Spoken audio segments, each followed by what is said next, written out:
Greetings, incredible LTDE 5319 students. Welcome to Module Week 3 of Technology Tools for Learning. This week, we will focus upon incorporating learning resources to address student learning outcomes. Let's go ahead and dive in by looking at the Module Week 3 Learning Resources.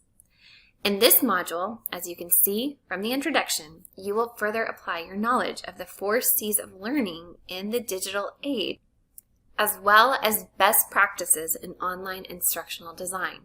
As you explore various learning resources, you will have the opportunity to curate a collection of audio-visual content to support students in acquiring identified learning outcomes. In this module, you will find information on how to evaluate and use resources to explore a topic in depth, as well as instructional strategies for online courses. And here you will also find a video that features strategies by which to find, evaluate, and use resources to explore a topic in depth. Let's now look at the Module Week 3 assignments. You will have the opportunity to engage in Discussion Board Forum 2, in which you will share the reading study resources you found last week. As you continue to apply what you have learned about instructional design to create an online course that will ultimately be placed within your Weebly portfolio, you will continue to undertake a process similar to that which our subject matter experts and instructional designers follow as they are developing new online courses at HBU. You have already designed a student-centered course outcomes and topical outline. You will now investigate potential reading and study materials further as you explore the collection of reading and study materials that classmates have provided. In your initial thread, in addition to sharing your reading and study resources planning template, you will also need to reply to the following questions. Based upon the new insights you have discovered thus far through your own exploration of our course resources, which learning management system might best house the course you are currently designing? Additionally, why do you believe that your chosen LMS might be the best fit? You will also want to reply to 2 classmates' submissions answering the following questions. Which reading and study resources identified by colleagues seem especially fitting for the course they are designing, considering the student learning outcomes they identified last week? Please be sure to look back at last week's discussion board forum to reference your colleagues' student learning outcomes, or you can also focus upon the student learning outcomes listed in their reading and study submission. Also, can you provide at least one additional reading study resource that might be helpful as an addition to the course?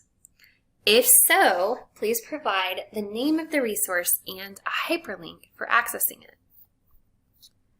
Let's now look at the assignment for Module Week 3. You will be composing a curated collection of audio-visual resources. You will want to utilize the template provided here to complete this assignment. In doing so, you will begin undertaking a process similar to that which our subject matter experts and instructional designers follow as they are developing audio-visual resource planning for online courses at HBU. Let's go ahead and look at this template that also includes examples.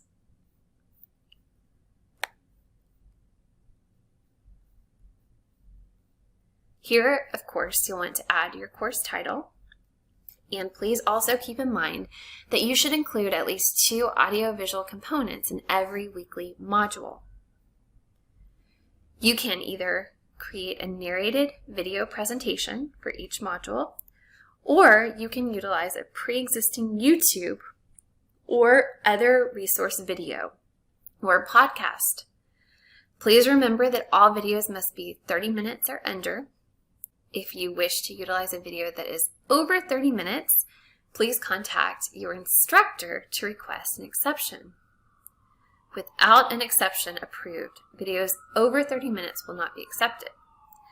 You will also want to think about whether or not YouTube videos you select or other open source videos have a closed captioning option enabled. You'll want to look specifically for YouTube videos that include a transcript along with a closed captioning option enabled. When you create your own content, a transcript will most likely not be necessary, as you should be able to upload your content to YouTube and use their free closed captioning service. As you're filling out this form, you'll first want to include the type of presentation. For example, you see here that this type of presentation is a narrated video tutorial using screencast. You'll also want to include the title of the presentation. For example, here, the title is How to Create a One-Way Table. Additionally, for pre-existing videos, you will want to include a hyperlink to each video on this form, which you see here. If you plan to create your own content, you can leave this area blank. And finally, if you plan to use a pre-existing video, you must check to make sure that the video has closed captioning enabled or an accompanying transcript. If it does, please mark yes.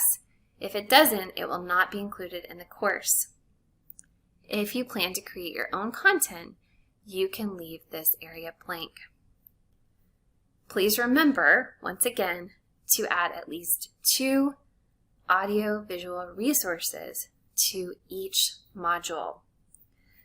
I greatly look forward to seeing the incredible collections of audio-visual resources you will come up with as you are continuing to design a fabulous online course. It's a joy and a blessing to serve alongside you, to learn alongside you, and I'll look forward to seeing you online over the coming week. God bless you all.